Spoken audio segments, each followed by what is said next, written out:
कैसे है दोस्तों? I hope you are doing well. तो देखिए, यूके की गवर्नमेंट जो है different plans and methods introduce करा रही है नेक्स्ट ईयर, जिसमें वो चाहते कि नेट इमिग्रेशन कम हो जाए, यानी जो लोग यूके आ रहे हैं उसकी तादाद कम हो जाए। इसके डिफरेंट रीजंस हो सकते हैं, इस पर डिस्कशन होगी अभी कि यूके गवर्नमेंट जो है वो ऐसा क्यों कर रही है। लेकिन अभी जो है मैं इस वीडियो में आपको ऐसी बातें बताऊंगा। 3 प्रपोजल है जो कि यूके गवर्नमेंट अनाउंस कर रही है। याद रखिए, ये लॉज नहीं है, ये प्रपोजल्स है। इस पे अभी पार्लियामेंट में डिस्कशन होगी, फिर इसके बारे में डिसाइड किया जाएगा कि ये इम्प्लीमेंट होगा या नहीं। तो इसलिए पहले से अगर आपने डिसीजन लेना हो तो ये वीडियो लाजमी देखिए, और इसके बेस पे फिर आप डिसीजन ले सकते हैं कि आपको यूके आना चाहिए या नहीं, और आपको कौन कौन से चीज़ें माइंड में रखनी है। So without any delay let's get started. But before that, अगर आपने चैनल को सब्सक्राइब नहीं किया तो प्लीज़ कंसिडर सब्सक्राइबिंग। तो सबसे पहले बात करते हैं कि ये चीज़ें डिस्कस क्यों रही है। तो देखिए, नेट इमिग्रेशन पिछले साल 1.2 मिलियन यानी 12 लाख लोग जो है नेट इमिग्रेंट आए थे यूके में, जो कि रिकॉर्ड हाई तादाद थी। क्योंकि ये गवर्नमेंट जब पहले आई थी, याद रखिए 2019 में, तो उन्होंने कहा था कि उस टाइम पे नेट इमिग्रेशन सिर्फ थी 2,12,000 थी। उन्होंने कहा था कि हम इससे भी कम करेंगे, लेकिन आप देखिए खुदा का करने से हुआ कि ये 1.2 मिलियन तक यानी 12 लाख तक पहुंच चुकी है।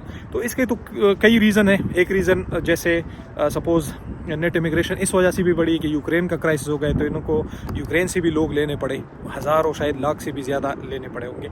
इसके अलावा शॉर्टेज ऑक्यूपेशन लिस्ट आ गई, बहुत ज़्यादा यहाँ पे वर्कर्स की ज़रूरत थी in terms of doctors, engineers, nurses, IT experts, उनको भी यहाँ पे लाना पड़ा। और ऑब्वियसली अगर वो इधर आएंगे तो most of them they have got kids, they have got families, तो वो भी अपने साथ लाते हैं, तो इस वजह से भी नेट इमिग्रेशन बढ़ जाती है। लेकिन अगर आप इस साल देखें 2022 में, ये जो लोग यूरोप से बाहर से आए थे, यानी एशियन कंट्रीज, अफ्रीका वगैरह से, उसकी तादाद थी 7,45,000, जो कि इस साल थोड़ा बहुत कम हो गई है, वो 6,72,000 तक आ चुकी है। इसका मतलब ये है कि अभी जो इसके स्टेटिस्टिक का इदारा है, नेशनल स्टेटिस्टिक इदारा है, उन्होंने अब ये नहीं डिक्लेयर किया कि ये एक डाउनवर्ड ट्रेंड है या इस साल इत्तेफाकन ऐसा हुआ है। लेकिन इस चीज़ से साफ जाहिर होता है कि नेट इमिग्रेशन थोड़ी बहुत कम हुई है, क्योंकि इन्होंने पॉलिसीज स्ट्रिक्ट की है। जैसे कि सितंबर इंटेक में हमने देखा कि काफ़ी स्टूडेंट्स के वीज़ाज रिजेक्ट हो चुके थे, और इसके साथ साथ अभी डिपेंडेंट्स वीज़ा पे रिस्ट्रिक्शंस लगा ली है।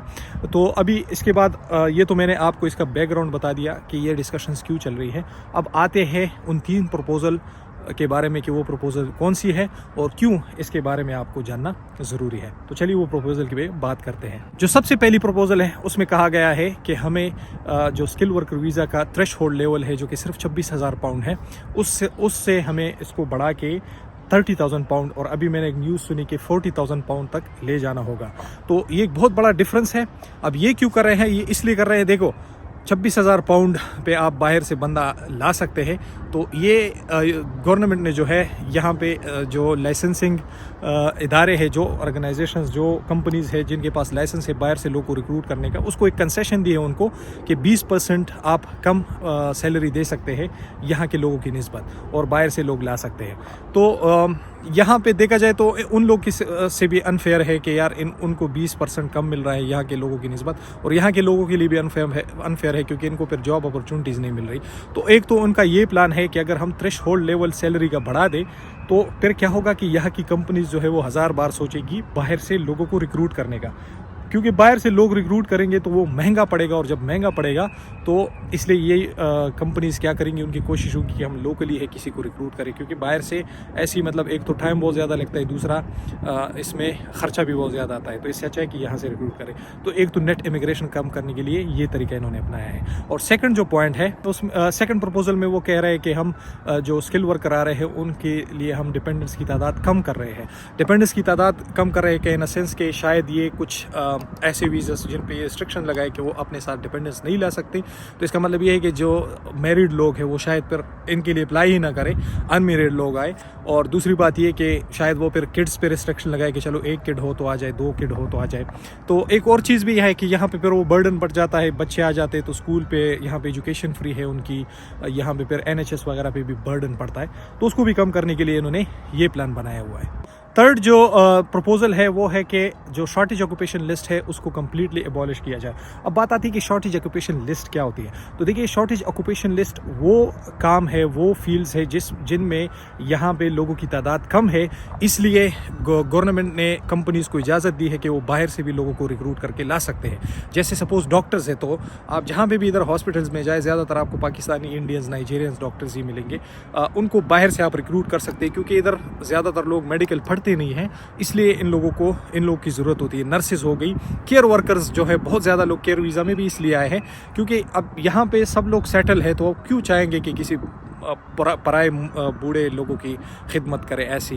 तो यहाँ पे भी लोग केयर का काम ज़्यादा नहीं करते, तो इसलिए वो बाहर से रिक्रूट करते। इसी तरह IT एक्सपर्ट्स हो गए, इंजीनियर्स हो गए, कंस्ट्रक्शन वर्कर यहाँ पे बहुत कम होते हैं। ज़्यादातर जहाँ पे मैं कंस्ट्रक्शन वर्कर देखता हूँ वो रोमानिया जैसी कंट्री से होते हैं, ईस्टर्न यूरोपियन कंट्री से होते हैं। तो ये शॉर्टेज ऑक्यूपेशन लिस्ट ये कहते हैं, इन्होंने गवर्नमेंट ने प्रपोज किया कि इसको कम्प्लीटली ही एबॉलिश किया जाए, ताकि फिर कंपनीज़ को ये बहाना ही ना पड़े कि देखो मेरी तो ये कंपनी जो है शॉर्टेज ऑक्यूपेशन लिस्ट में आती है, तो इसलिए मुझे मजबूरन बाहर से जो है लोगों को रिक्रूट करना पड़ रहा है। अब ये तो है प्रपोजल्स, अब इन पे डिस्कशन होगी। अब बात ये आती है कि क्या ये यूके को हर्ट करेगी, यूके की इकोनॉमी को हर्ट करेगी या नहीं। जैसे अब स्टूडेंट्स कम करेंगे तो जाहिर सी बात है, पर स्टूडेंट 14,000 पाउंड से लेके 35,000 पाउंड तक अपने साथ लेके आता है, इधर की इकोनॉमी में इंजेक्ट करता है, तो उस पे इफेक्ट पड़ रहा है।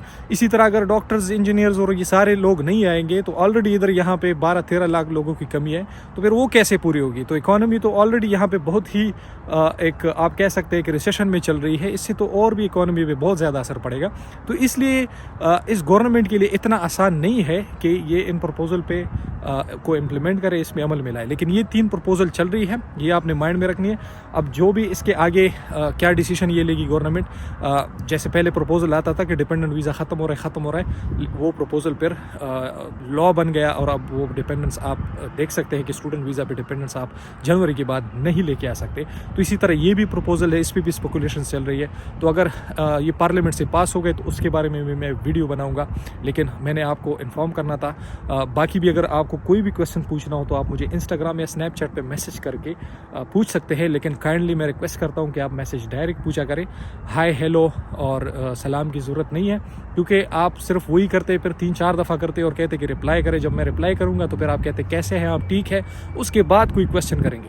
तो जो स्पेसिफिक क्वेश्चन है वो किया करें। अब ये मुझे मत कहा करें कि यार मैंने FSC किया, मैं यूके कैसे आ सकता हूँ। भाई ये डिटेल बात है, इस पे घंटों लग सकते हैं। आप किसी कंसल्टेंट के पास जाके उससे पूछे, उनका काम ये होता है, तो आपको बैठ के तफसील से वो बताएगा। आपने स्पेसिफिक क्वेश्चन पूछ रहा हूँ तो आप मुझसे पूछ सकते हैं, जो भी मेरे लिमिटेड नॉलेज होंगी मैं आपको बताऊंगा। अगर मुझे नहीं पता होगा तो I would say I am sorry. तो चैनल को ज़रूर सब्सक्राइब करें। I will see in the next video. अल्लाह हाफिज़।